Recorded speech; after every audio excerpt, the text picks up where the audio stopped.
ভারত এবং ইংল্যান্ডের মধ্যে দ্বিতীয় ওডিআই ম্যাচ আগামী 9 তারিখে শুরু হবে এবং বারাবতী স্টেডিয়াম কটকে শুরু হবে।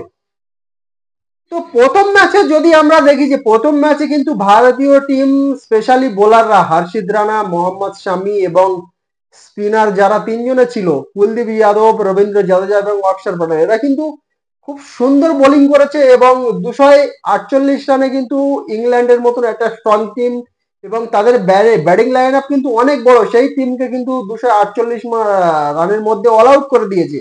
এটার জন্য কিন্তু পুরো ক্রেডিট যাবে বোলারদের, যে বোলাররা যে অসাধারণ বোলিং করেছে।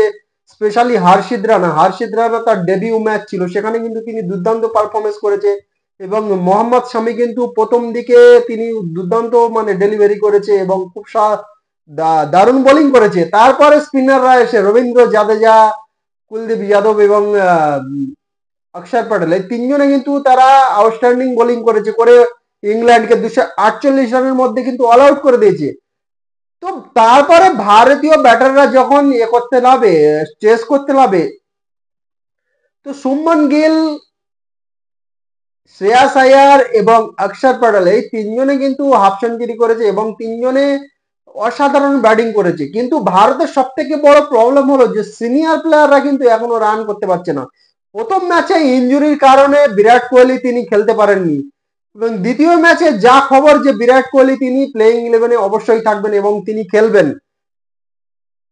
তো সেই সিনিয়র প্লেয়ার বিরাট কোহলি এবং রোহিত শর্মা এরা যদি রান করতে না পারে তাহলে কিন্তু ভারতীয় টিমের খুব মানে খারাপ অবস্থা হতে চলেছে। যে জুনিয়ররা যারা আছে শুভমান গিল, শ্রেয়াস আয়ার এবং অক্ষর প্যাটেল এই তিনজনেই কিন্তু স্পেশালি রান করেছিল গত ম্যাচে। তো এরা আর কতদিন করবে যদি সিনিয়ররা পারফর্ম না করে?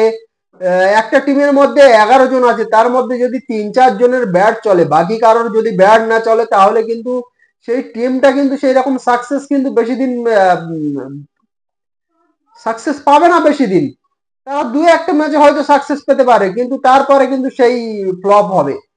তো টিম ইন্ডিয়ার জন্য কিন্তু সেটা শুরু হয়েছে যে রোহিত শর্মা ব্যাট থেকে রান আসতে হবে এবং বিরাট কোহলির ব্যাট থেকে রান আসতে হবে, না হলে কিন্তু একদম হবে না। এবং গত ম্যাচে আমরা দেখেছি যে KL রাহুল তিনিও কিন্তু তেমন কিছু করতে পারেননি।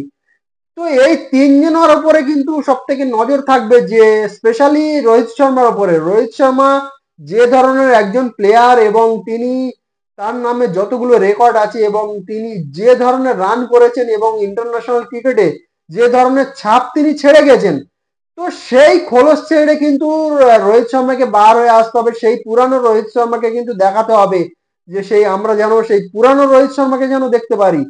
তো না হলে কিন্তু টিম ইন্ডিয়ার জন্য কিন্তু খুবই খারাপ হবে এবং ব্যাটিং লাইন আপে কিন্তু খুবই খারাপ হবে এবং সামনে চ্যাম্পিয়ন্স ট্রফি, তো চ্যাম্পিয়ন্স ট্রফিতেও কিন্তু খারাপ হবে। এইরকম যদি সিনিয়র প্লেয়াররা যদি রান করতে না পারে, তারা যদি প্রত্যেকটা ম্যাচে এইরকম ধরে ফ্লপ হয়ে যায় এবং সেই জুনিয়রদের ওপর ভরসা করে কোনোদিনও কিন্তু দু একটা ম্যাচ জেতা যায়, কিন্তু পুরো মানে টুর্নামেন্টের সব ম্যাচ কিন্তু জেতা যাবে না।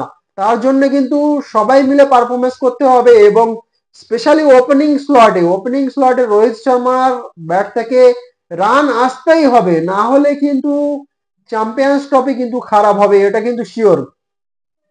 আর বিরাট কোহলি ওকে কিন্তু আমরা সেই অনেকদিন পরে সেই ওডিআই ম্যাচে দেখবো, সেই শ্রীলঙ্কার বিরুদ্ধে, সেখানে কিন্তু বিরাট কোহলিকে আমরা দেখেছিলাম, সেখানে কিন্তু ফ্লপ হয়ে গিয়েছিল।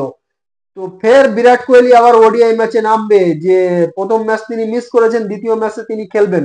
তো বিরাট কোহলির ব্যাট থেকেও যেন রান আসে, এইটা কিন্তু আশা থাকবে। এই দুজনের ব্যাট থেকে যদি রান আসে, টিম ইন্ডিয়াকে কিন্তু রোখা অনেকটা মুশকিল হয়ে যাবে। এই দুজনের পারফরমেন্স যদি ভালো হয়, তাহলে অটোমেটিক জুনিয়র যারা আছে শুভমান গিল, শ্রেয়াস আয়ার, তারপরে KL রাহুল, এরা কিন্তু অটোমেটিক কিন্তু রান করতে শুরু করবে।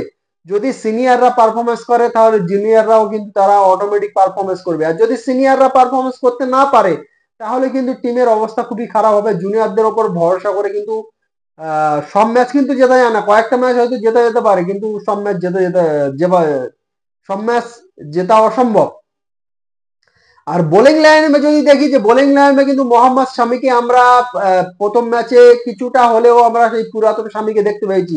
তিনি অবশ্য বেশি উইকেট পাননি, একটা মাত্র উইকেট পেয়েছেন, তবুও আমরা আশা করি যে দ্বিতীয় ম্যাচ থেকে মোহাম্মদ শামি তার পুরনো সেই রিদমে কিন্তু তিনি ফিরত আসবেন এবং সেই পুরানো স্বামীকে আমরা দেখতে পাবো। এবং জাসপ্রীত বুমরার যা খবর, জাসপ্রীত বুমরা ইংল্যান্ড সিরিজ তো অবশ্যই মিস করছেন, চ্যাম্পিয়ন্স ট্রফিতেও কিন্তু তাকে নিয়ে একটা ডাউট আছে যে চ্যাম্পিয়ন্স ট্রফিতে তিনি খেলতে পারবেন কি পারবেন না সেটা নিয়ে ডাউট আছে, এখনো কিন্তু তার ট্রিটমেন্ট চলছে।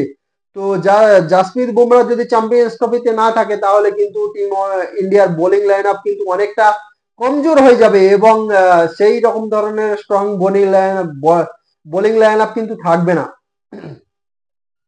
তো সব দিক থেকে দেখতে গেলে কিন্তু বোলাররা তারা প্রথম ম্যাচে ভালো পারফরমেন্স করেছে, কিন্তু ব্যাটিং এ সেই রোহিত শর্মা বিরাট কোহলিকে কিন্তু পারফরমেন্স করতে হবে, না হলে কিন্তু টিম ইন্ডিয়ার কিন্তু অবস্থা খুবই কঠিন।